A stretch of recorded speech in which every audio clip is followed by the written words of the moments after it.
première réaction, s'il vous plaît. Voilà, vous êtes évidemment, on va longuement vous avoir là-dessus, un acteur emblématique de l'économie française, mais aussi vous suivez beaucoup les activités culturelles dans vos activités. Votre regard sur ce vol du Louvre et ce feuilleton tellement incroyable? Même si Leclerc est vendeur de petites bijouteries, le manège à bijoux, je crois que j'ai pas trop de légitimité à commenter sur les bijoux elles-mêmes et tout ça. Apparemment, on a une police efficace et qui fonctionne bien. Tant mieux.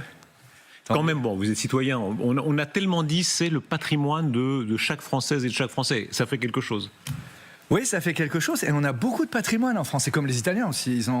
Ou les Espagnols. On a énormément de patrimoine historique.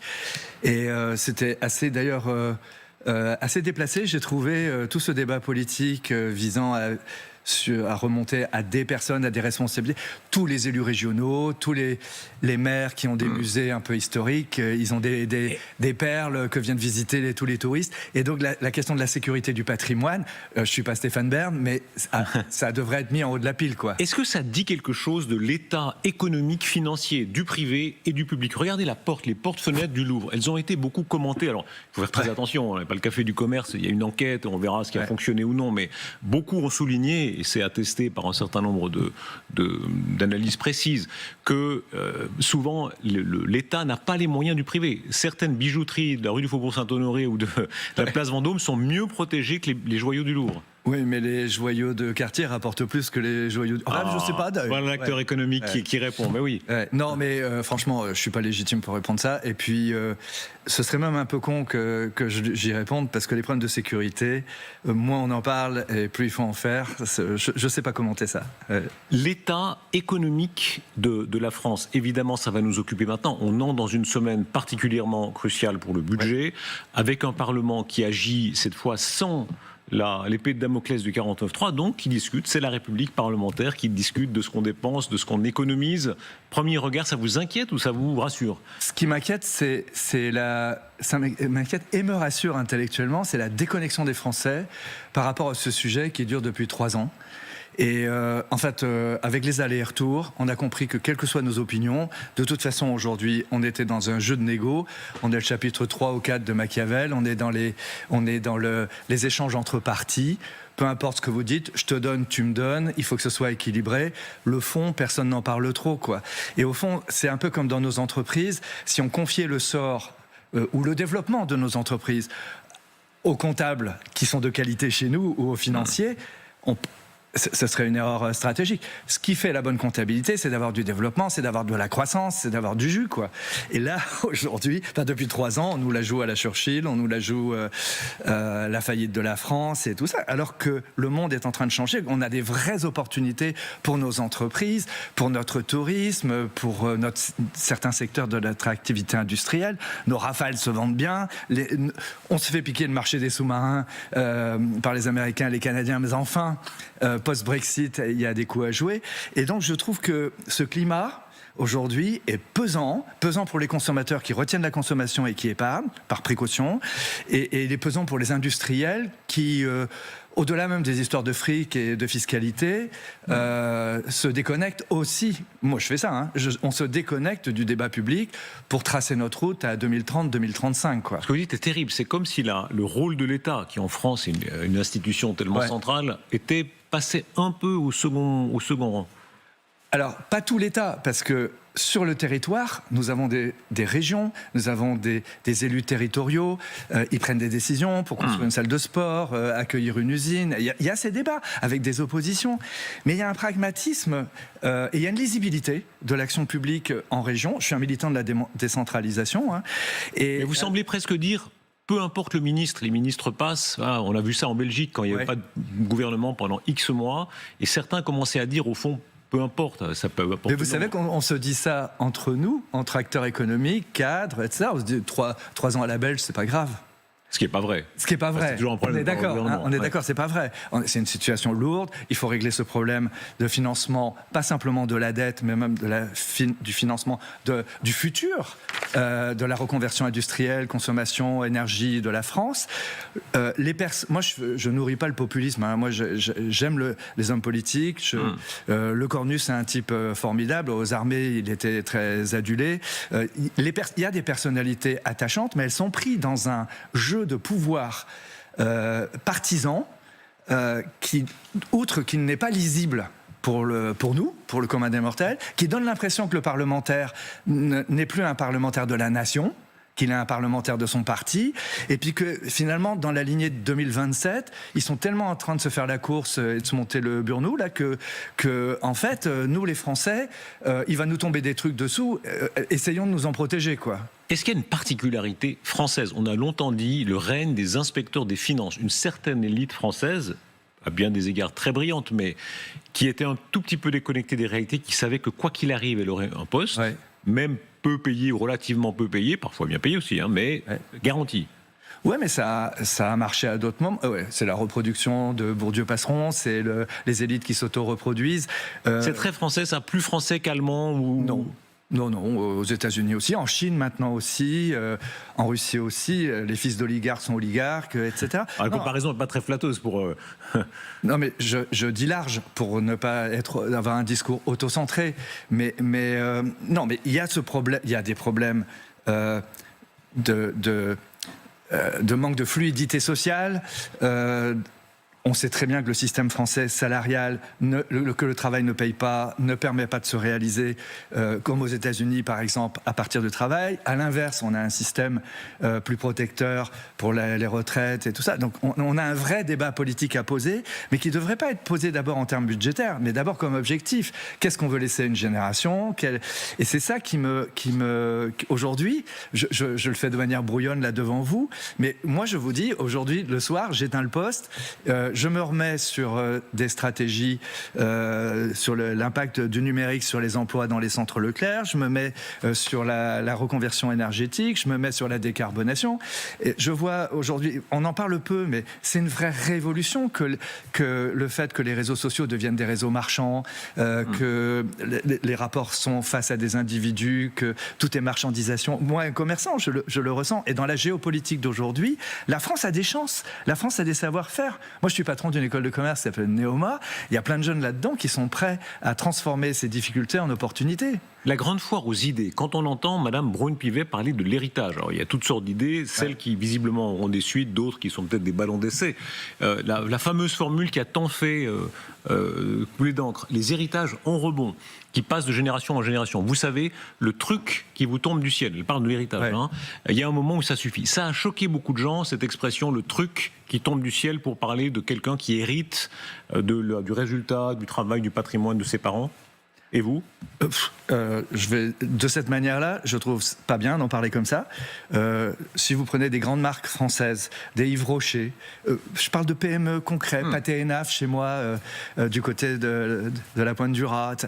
C'est des boîtes, il y a des fondateurs, il y a eu la capacité, les enfants, allaient-ils reprendre ou pas ? Quelquefois les cadres. Il faut souvent 3 générations pour faire une marque. C'est pas beaucoup, 3 générations. À l'heure de TikTok, faire une marque en 3 générations, c'est pas beaucoup. Donc la question, on peut poser la question au niveau du fric, de l'héritage, etc. Et elle se pose en termes de justice sociale. Elle se pose pas d'ailleurs pour résoudre un problème budgétaire. Elle se pose en termes de justice sociale, de cohésion sociale, de politique de revenus. Mais par contre, c'est vrai que nos entreprises françaises, Dassault n'est pas d'une génération, Michelin, c'est pas une génération. Et donc, il faut laisser, il faut que nos hommes politiques, qui sont censés être des professionnels, comprennent qu'en face, on fait pas de la valeur ajoutée, on crée pas de la production. Même un artiste, si un artiste, on le fait sur une génération, et encore, il ne meurt pas forcément riche. Mais il faut plusieurs générations pour porter les marques françaises haut et fort. Et d'ailleurs, les Bernard Arnault, les Pinault, qui aujourd'hui cumulent des marques qui se vendent très bien en Chine ou qui se vendent très bien par le monde, c'est souvent des marques qui ont été créées par des générations précédentes. Donc voilà, on peut en parler comme ça, de manière un peu vulgaire, en disant c'est des héritiers. On peut dire aussi c'est des belles marques, il faut continuer à les développer. Vous-même, quelle est votre doctrine? Il y a ceux à l'américaine qui disent qu'il faut une sorte de redistribution avant l'héritage, comme ça chaque génération repart. Pas avec rien, un Bill Gates, je crois qu'il lègue quand même que dizaines de millions, donc il y a de beaux restes, mais enfin, qui part avec moins, ou bien vous dites qu'il faut une continuité à la française? Je ne sais pas. Moi, je suis complètement dans la création. Aujourd'hui, le monde a tellement changé. Et avec l'IA, ce qui était hier, je ne suis même pas sûr que ça vaudra grand-chose demain, avec l'intelligence artificielle, avec même l'emploi des seniors. Je ne sais pas, l'expérience, je ne sais pas quel poids ça va avoir, que je suis obsédé, focalisé, à 73 ans, je suis focalisé par la création, prendre le coup d'avance. Les plateformes chinoises arrivent, Shine, Temu, JD qui va devenir actionnaire peut-être de la Fnac, des accords qui se font entre Temu et la Poste, etc. Le monde a changé. Est-ce que nous, Français là-dedans, du point de vue du style, de la création, du management, des exportations, on va trouver notre voie? Je pense qu'on peut les trouver.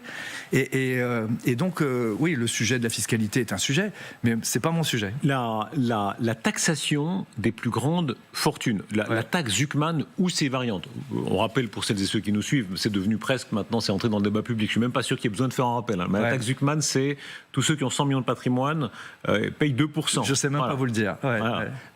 Pour vous, j'en suis pas.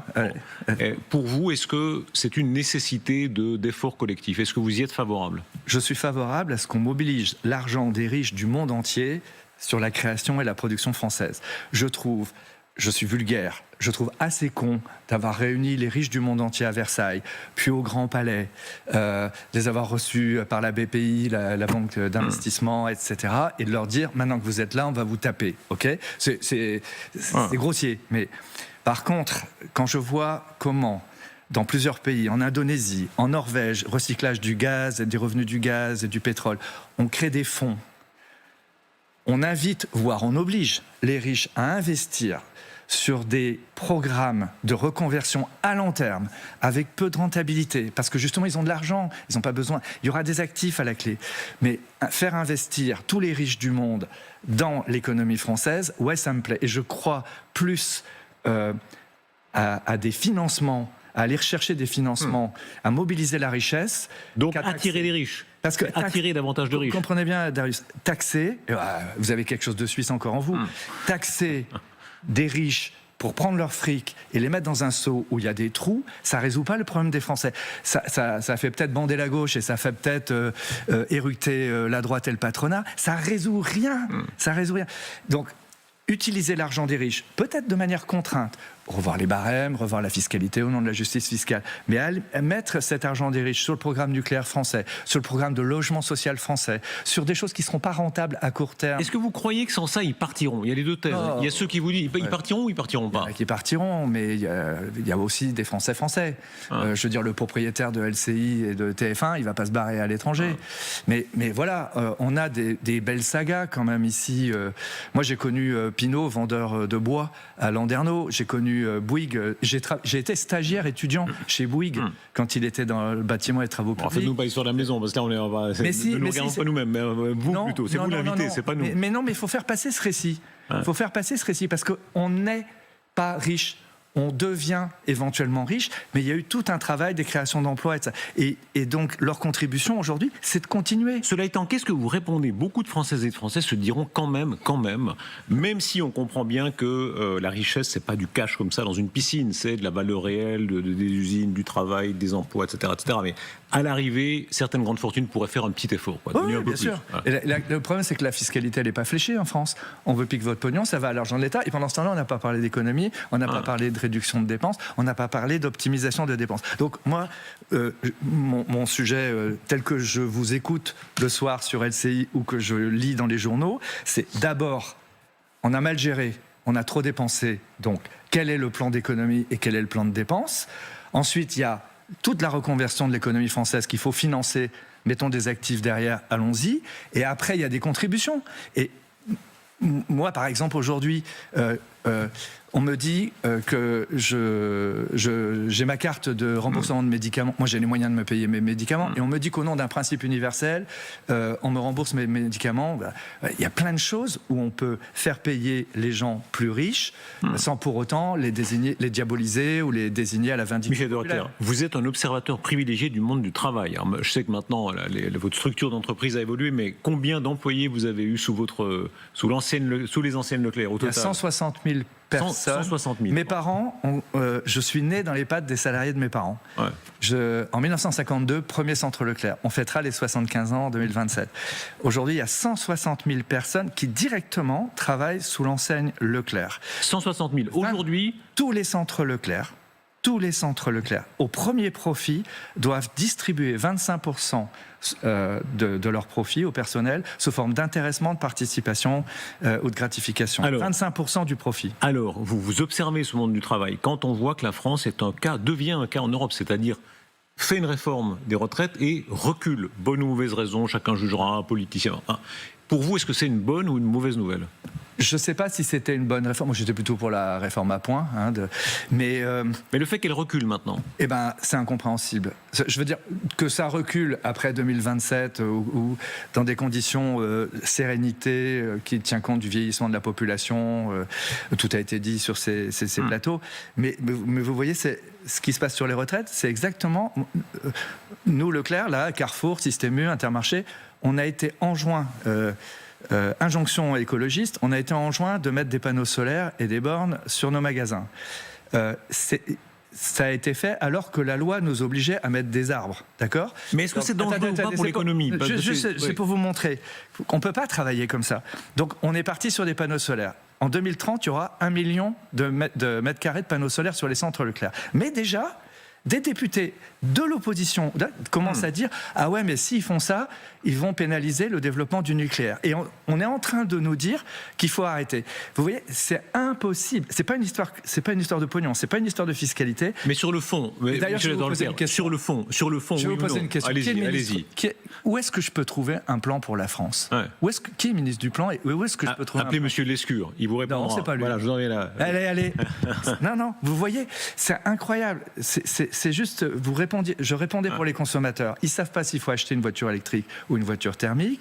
Ils ne savent pas s'il faut acheter un appartement et s'ils auront la prime rénov'. Ça, c'est pour les consommateurs. Épargner, investir. Et pour un entrepreneur, aujourd'hui, qui est embarqué dans la décarbonation et la transition énergétique, nous n'avons pas le programme. Michel de Roquelaire, vous dites plan pour la France. Vous savez très bien que ça passe par les présidentielles. De vous-même, vous mentionniez l'année 2027. Non. Mais non, les plans n'ont jamais... Mais écoutez, je suis d'une génération, j'ai vécu avec Antoine Riboud, le cofondateur de Danone. Avec qui a le poids politique pour l'imposer qui avait fait qui a le poids politique pour l'imposer? C'est M. Beaune qui est le commissariat général au plan et dégager des horizons de contraintes parce que justement, ils nous amènent plus loin. Et on a besoin de ça. Vous croyez sincèrement que c'est le commissariat au plan qui va dire voilà ce qu'on va faire pour les 5 prochaines années? C'est l'Élysée, évidemment. Quelle que soit la mais non. C'est une déviation que cette personnalisation pseudo-gaulliste du pouvoir. C'est peut-être une déviation, mais c'est la réalité du pouvoir en France aujourd'hui. D'ailleurs, ça vieillit le livre de François Mitterrand, Le coup d'État permanent. Anniversaire aujourd'hui, 26 octobre. Est-ce que vous serez candidat à l'élection présidentielle? Non. Pourquoi? Parce que je veux amener la France en 2035 pour mes enfants, heureuse, plus saine, une nourriture plus saine, décarbonée, environnement. J'investis là-dedans. Ça veut dire quoi? Que le combat est ailleurs aujourd'hui pour vous? Tout est politique. Ça devrait être la priorité du programme politique. Et non, mon utilité sociale aujourd'hui, c'est quand les décideurs publics sont en panne, c'est tant pis, je suis un privé, mais je vais œuvrer pour le service public, mais je vais mobiliser les acteurs du service privé pour les carburants alternatifs, pour la voiture électrique, pour l'isothermie. Est-ce que certains sont venus vous chercher? Ouais, tout le temps. Parce tout le temps. Mais ouais, mais je ne veux pas être dupe. La popularité, c'est justement que j'y suis pas. Qui vient vous chercher, par exemple? Non, mais je ne vais pas vous donner de nom, mais quel profil, quoi? Des députés qui... J'ai jamais trahi la relation personnelle avec un élu. Autant je critique la situation dans laquelle on est. Et non, je veux rester interlocuteur, relais, de la société civile, d'autres. Je fédère un groupe de 700 chefs d'entreprise. Je peux donner des informations sur la consommation. Mais par contre, je ne trahis jamais. Jamais. Je suis un mec loyal. Est-ce qu'on vous a demandé d'entrer au gouvernement? Là, non. Non, là non, mais dans les mois précédents. Je réponds pas. Pourquoi? Je vous ai répondu. C'est un dialogue de théâtre. Hein, ouais, c'est du Tardieu. C'est du Tardieu. Ouais. Non, mais sérieusement, quand on dit société civile, évidemment, il y a quelques noms, dont le vôtre, qui sont beaucoup apparus ces derniers mois. Et ça a été dur. On croit comprendre que ça a été dur pour le président de la République, pour Monsieur Le Cornu, d'avoir un certain nombre de noms faisables, pas faisables. Hein. Je suis très respectueux de ceux qui se consacrent à la vie publique, et c'est pas vrai qu'ils gagnent beaucoup d'argent, et c'est pas vrai qu'ils ont beaucoup d'avantages, et ils prennent beaucoup de coups, beaucoup de procès a posteriori, etc.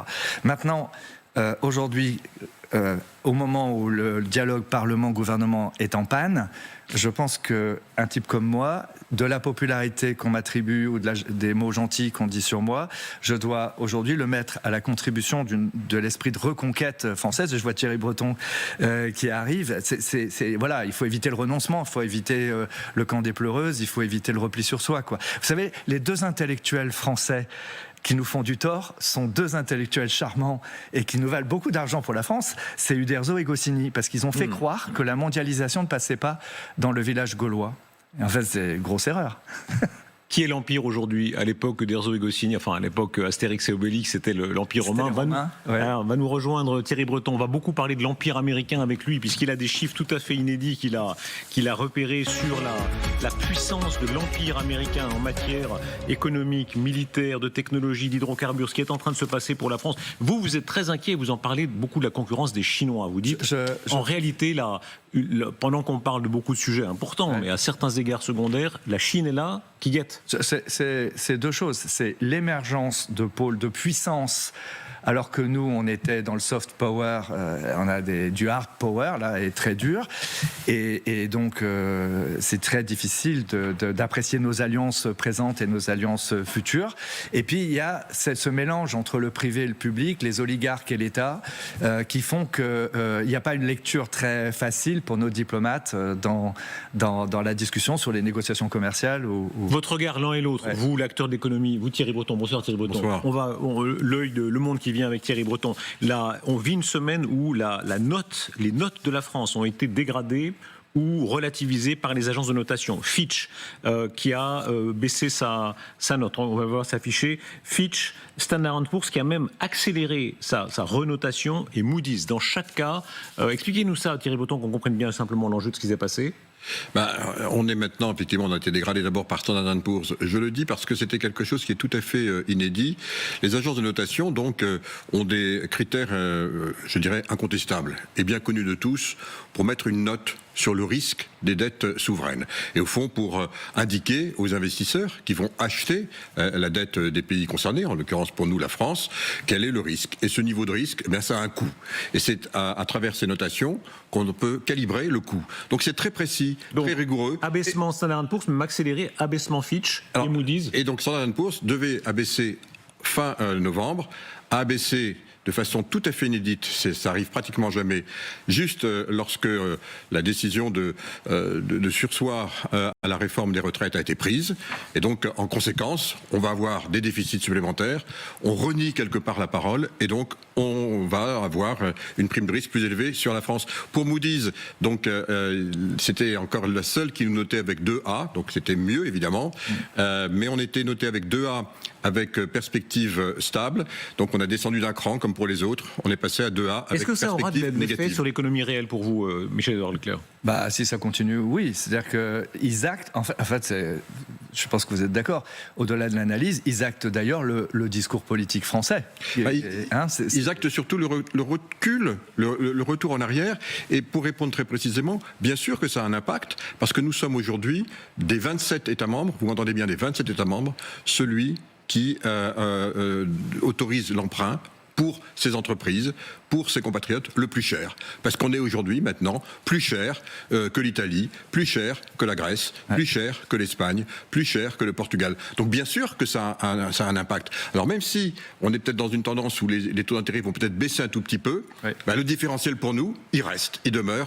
Et donc, pour la compétitivité de nos entreprises, par rapport notamment à nos voisins européens, bien sûr que c'est un handicap important. Est-ce que c'est le risque de l'appauvrissement ? Non, c'est un handicap.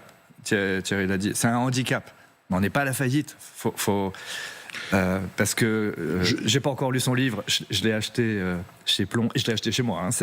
Mais Thierry, vous êtes vraiment un vendeur, franchement, Michel Druckler. J'adore. Vous arrivez à placer votre marque, même pour dire j'ai acheté le livre de Thierry Breton, mais chez moi. J'ai appris ça en Suisse. Bien joué, bien joué. Ça en Suisse. Vous êtes très fort. Mais il dit la vérité, monsieur. Je suis le troisième. bien sûr. Leclerc est le troisième, lui. Non mais vous avez donné le prix pour finir, toute taxe comprise. Non, c'est ça. On est du secteur privé. Et ça ne nous empêche pas d'avoir une pensée publique. Vous voyez, faut pas stéréotyper. Mais sur le risque de l'appauvrissement, quand on l'entend... C'est un handicap, c'est un risque d'appauvrissement, parce que quand ça crée de l'attentisme, quand les banquiers prêtent pas ou ont peur de prendre, c'est des emplois en moins, c'est de la création qui ne se fait pas, etc. Je veux juste faire passer l'idée que non seulement il ne faut pas renoncer, mais que nous en avons encore beaucoup sous le pied. Toutes les grandes boîtes qu'a connues Thierry et que j'ai connues, Thierry Breton et moi, elles ont eu des passages à vide. Et des boîtes comme Dassault, des boîtes comme Michelin, des boîtes comme Renault, tout le monde a eu des passages à vide. Michel Druckler. La France, aujourd'hui, reste un phare pour le monde. On va continuer avec Thierry Breton. J'aimerais que les yeux dans les yeux, vous lui disiez une chose. Thierry Breton incarne l'Europe, parce que l'Europe a été... Combien d'années avez-vous été commissaire européen ? 5 ans. 5 ans. Vous avez joué un rôle très important. On va parler dans un instant de l'armement face aux Russes, etc. Pour vous, quel est ce que l'Europe n'a pas fait ou devrait faire maintenant ? En 2 phrases, qu'on comprenne bien. Rester près du peuple et montrer qu'elle travaille pour le peuple. Elle est incontournable. C'est incroyable que dans beaucoup de corporations, on tient des discours anti-européens. Alors que l'Europe un peu ce qu'on a fait quand on a sauvé quelque part ou contribué à sauver une partie de nos compatriotes avec les vaccins accélérés. Exactement. On était proches, effectivement. Ouais. On s'est connus à la création du Futuroscope. Ça fait vieux guerrier, mais ça s'appelait Futuroscope. Europe Futuroscope, c'est un beau parcours. C'était à l'époque où, du reste, il y avait 2 jeunes qui étaient à la tête de Parc Nouveau. S'il y avait effectivement, vous avez la gentillesse de le rappeler. Et puis il y en avait un autre en Vendée qui s'appelait Philippe de Villiers. Oui. On a démarré en même temps.